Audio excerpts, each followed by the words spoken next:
ലൈലത്തുൽ ഖദ്റിന്റെ രാത്രിയിൽ ഒരു നമസ്കാരം നിർവഹിച്ചാൽ 83 വർഷക്കാലം മറ്റു ദിവസങ്ങളിലുള്ളതുപോലെ, മറ്റു വർഷങ്ങളിലുള്ളതുപോലെ അങ്ങനെയുള്ള 83 വർഷക്കാലത്തെ നമസ്കാരമാണ് ഒരു രാത്രിയിൽ നേടിയെടുക്കാൻ കഴിയുക. അവസാനത്തെ 10 മുഴുവൻ സ്വതക്കകൾ നൽകണം. അതിലേതെങ്കിലും ഒരു രാത്രി നമുക്ക് ലൈലത്തുൽ ഖദ്റിനെ കണ്ടെത്താൻ കഴിഞ്ഞാൽ, ആ രാത്രി നമുക്കൊരു സ്വതക്കയുണ്ടെങ്കിൽ 83 വർഷക്കാലത്തെ സ്വതക്ക, അത്രയും വർഷക്കാലത്തെ നമസ്കാരം, അത്രയും വർഷക്കാലത്തെ പ്രാർത്ഥന, അത്രയും വർഷക്കാലത്തെ ഖുർആൻ പാരായണം, അതെല്ലാം നേടിയെടുക്കാൻ സാധിക്കും. അതുകൊണ്ട് ഏതെങ്കിലും ദിവസങ്ങളിലല്ല, അവസാനത്തെ 10 മുഴുവൻ ലൈലത്തുൽ ഖദ്റിനെ നമ്മൾ പ്രതീക്ഷിക്കണം. ലൈലത്തുൽ ഖദ്ർ ബറക്കത്തുള്ള, റഹ്മത്തുള്ള രാവാണ്. മലക്കുകൾ ആ രാവിന്റെ ബറക്കത്ത് കൊണ്ട് ഭൂമിയിലേക്ക് ഇറങ്ങി വരും. ജിബ്രീൽ അലൈഹിസ്സലാം ഭൂമിയിൽ ഉണ്ടായിരിക്കും. റസൂലുള്ളാഹി പറഞ്ഞു, ഇന്നൽ മലായികത തിൽക്കൽ ലൈല ഫിൽ അർളി അക്സറു മിൻ അദദിൽ ഹസ്വ. ആ ദിവസം ഭൂമിയിൽ ചരൽക്കല്ലുകളേക്കാൾ അധികം, മണൽത്തരികളേക്കാൾ അധികം മലക്കുകൾ ഭൂമിയിൽ ഉണ്ടായിരിക്കും.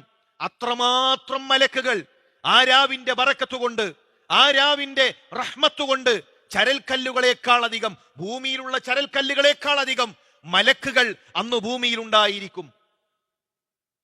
അന്ന് ആരെങ്കിലും രാത്രി നമസ്കരിച്ചാൽ, അന്ന് രാവിനെ സജീവമാക്കിയാൽ, മൻ ഖാമ ലൈലത്തുൽ ഖദ്രി ഈമാനൻ വഹ്തിസാബൻ ഗുഫിറ ലഹു മാ തഖദ്ദമ മിൻ ദംബിഹി.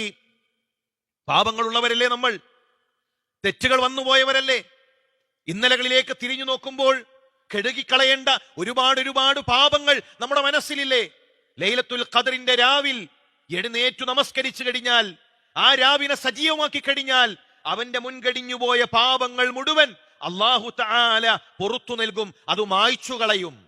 ഇപ്പൊ പ്രിയമുള്ളവരെ, മുഴുവൻ സമയവും പള്ളിയിൽ അങ്ങനെ കഴിയുന്നവരങ്ങനെ, ഇനി അതല്ല രാത്രി മാത്രം കഴിയുന്നവരുണ്ട് എങ്കിൽ അങ്ങനെ, ഇനി എത്ര സമയം, ഒരു സുദീർഘമായ ഒരു സമയം ഒരു ദിവസത്തിൽ, ഒരു രാത്രിയിൽ നമുക്ക് ചിലവഴിക്കാൻ കഴിയുമെങ്കിൽ അങ്ങനെ നമ്മൾ ലൈലത്തുൽ ഖദ്റിനെ പ്രതീക്ഷിച്ചുകൊണ്ട് പള്ളിയിൽ, ഇനി പള്ളിയിൽ കഴിയാത്തവർ എങ്ങനെയാണോ അങ്ങനെ ആ ഖൈർ നേടിയെടുക്കാൻ പരിശ്രമിക്കേണ്ടതുണ്ട്. പ്രവാചകൻ സല്ലല്ലാഹു അലൈഹി വസല്ലം തങ്ങൾ അവസാനത്തെ 10 മുഴുവൻ പ്രതീക്ഷിച്ചു. റസൂലുള്ളാഹി സല്ലല്ലാഹു അലൈഹി വസല്ലം തങ്ങൾ ലൈലത്തുൽ ഖദ്റിനെ അവസാനത്തെ 10 മുഴുവൻ പ്രതീക്ഷിച്ചിട്ടുണ്ട്. അവസാനത്തെ 10 മുഴുവൻ പ്രതീക്ഷിക്കണം. അതിൽ കൂടുതൽ ഒറ്റയായ രാവിൽ പ്രതീക്ഷിക്കണം. ഒറ്റയായ രാവിൽ മാത്രമല്ല, ചിലർ അങ്ങനെയാണ്, 21 മാത്രം പള്ളിയിൽ, 23 മാത്രം പള്ളിയിൽ. അല്ല, അവസാനത്തെ 10 മുഴുവൻ പ്രതീക്ഷിക്കണം. അതിൽ കൂടുതൽ പ്രതീക്ഷിക്കേണ്ടത് ഒറ്റയായ രാവിലാണ്. 27 മാത്രം വരുന്നവർ അങ്ങനെയല്ല. നമുക്ക് അവസാനത്തെ 10 മുഴുവൻ, റസൂലുള്ളാഹി സ്വല്ലല്ലാഹു അലൈഹി വസല്ലം തങ്ങളുടെ പള്ളിയിൽ അവസാനത്തെ 10 മുഴുവൻ സ്വഹാബാക്കൾ ഉണ്ടായിരുന്നു. ഒറ്റയായ രാവുകൾ മാത്രം തിരഞ്ഞെടുത്തുകൊണ്ടല്ല അവരെത്തിയിരുന്നത്. അങ്ങനെ പ്രത്യേകം ശ്രദ്ധിക്കണമെന്ന് ഓർമ്മപ്പെടുത്തുകയാണ്. എന്താണ് ആ പ്രതീക്ഷിക്കുന്ന സമയത്ത് നമ്മൾ ചെയ്യേണ്ടത്? റസൂലുള്ളാഹി സ്വല്ലല്ലാഹു അലൈഹി വസല്ലം തങ്ങൾ പറഞ്ഞത് മഗ്ഫിറത്തിനെ ചോദിക്കാനാണ്. ഏറ്റവും പ്രധാനം മഗ്ഫിറത്ത് നേടിയെടുക്കുക എന്നതാണ്. ആ രാവിലെ അല്ലാഹുവിനോട് കരഞ്ഞുകൊണ്ട് മഗ്ഫിറത്തിനെ ചോദിക്കുക, വന്നുപോയ പാപങ്ങൾ ഏറ്റുപറയുക, അല്ലാഹുവിൽ നിന്ന് പാപമോചനത്തെ ചോദിക്കുക. അല്ലാഹുമ്മ ഇന്നക അഫുവുൻ തുഹിബ്ബുൽ അഫ്വ ഫഅഫു അന്നി. അല്ലാഹുവേ, എന്റെ പാപങ്ങളെ മായ്ച്ചു കളയണമേ, അഫു നൽകണമേ എന്നാണ് അവസാനത്തെ 10 ധാരാളമായി നമ്മൾ ചോദിക്കേണ്ടത്. പരിശുദ്ധ ഖുർആൻ പറഞ്ഞു, സാബിഖൂ ഇലാ മഗ്ഫിറത്തിൻ മിൻ റബ്ബിക്കും. നിങ്ങൾ മഗ്ഫിറത്തിലേക്ക് നിങ്ങൾ ധൃതി കാണിക്കൂ. വജന്നത്തിൻ അർളുഹാ കഅർളിസ് സമാഇ വൽ അർള്. എന്നിട്ടാണ് സ്വർഗത്തെ കുറിച്ച് അല്ലാഹു പറയുന്നത്. സ്വർഗത്തെ പറ്റി പറയുന്നതിന് മുമ്പ് അല്ലാഹു പറയുന്നത് മഗ്ഫിറത്തിനെ പറ്റിയാണ്. മഗ്ഫിറത്തിനെ പറ്റി പറഞ്ഞിട്ടാണ് സ്വർഗം. പണ്ഡിതന്മാര് വിശദീകരിച്ചു, മഗ്ഫിറത്തു നേടിയവനാണ് സ്വർഗം. ആദ്യം മഗ്ഫിറത്തു നേടണം. മഗ്ഫിറത്തു നേടാൻ സാധിച്ചാലാണ് നമ്മുടെ പാപങ്ങൾ കഴുകിക്കളയാൻ, പാപങ്ങൾ ഏറ്റുപറയാൻ, അള്ളാഹുവിന്റെ മുന്നിൽ കണ്ണു നനക്കാൻ സാധിക്കുന്നവർക്കാണ് സ്വർഗം നേടിയെടുക്കാൻ സാധിക്കുക. അതുകൊണ്ട് പ്രിയമുള്ളവരെ, മഗ്ഫിറത്തിലേക്ക് നമുക്ക് ധൃതി കാണിക്കാൻ സാധിക്കേണ്ടതുണ്ട്. പരമാവധി അള്ളാഹുവിനോട് ഒറ്റയ്ക്കിരുന്നു കൊണ്ട് സംസാരിക്കാൻ, നമ്മുടെ മുൻഗാമികൾക്കുള്ള നമുക്കില്ലാത്ത ഒരു അമലാണ് നമ്മുടെ റബ്ബും നമ്മളും ഒറ്റക്കാകുന്ന സമയം.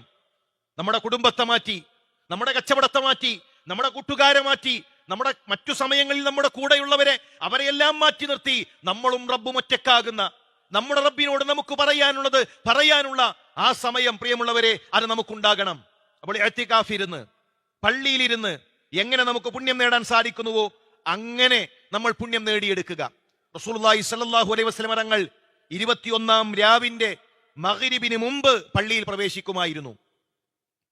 21-ാം രാവിന്റെ മഗ്രിബ് നമസ്കാരം ആരംഭിക്കുന്നതിന് മുമ്പ്, അസ്ർ നമസ്കാരം കഴിഞ്ഞ് മഗ്രിബിന്റെ മുമ്പായിക്കൊണ്ട് റസൂലുള്ളാഹി പള്ളിയിലേക്ക് പ്രവേശിക്കും.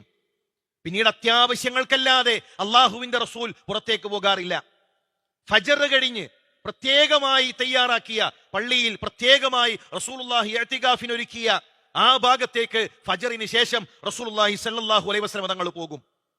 അള്ളാഹുവിന്റെ റസൂൽ ഒറ്റക്കല്ല, കുടുംബത്തെ കൂടെ ചേർത്തു, കുടുംബത്തെ നന്മയിൽ കൂടെ കൂട്ടി, കുടുംബത്തെ പ്രോത്സാഹിപ്പിച്ചു, മക്കളെ പ്രോത്സാഹിപ്പിച്ചു, മക്കളെ ആ നന്മകൾ കണ്ടു വളർത്താൻ പ്രേരിപ്പിച്ചു. റസൂലുള്ളാഹിയുടെ അവസാനത്തെ പത്തിനെ പറ്റി സ്വഹാബാക്കൾ പറയുകയാണ്, ഇദാ ദഖലൽ അശർ ശദ്ദ മിഅസറഹു വഅഹ്യാ ലൈലഹു വഅയ്ഖള അഹ്ലഹു. കുടുംബത്തെ വിളിച്ചെഴുന്നേൽപ്പിക്കും, കുടുംബത്തെ കൊണ്ടുവരും, ഉടുമുണ്ട് മുറുക്കിയെടുക്കും.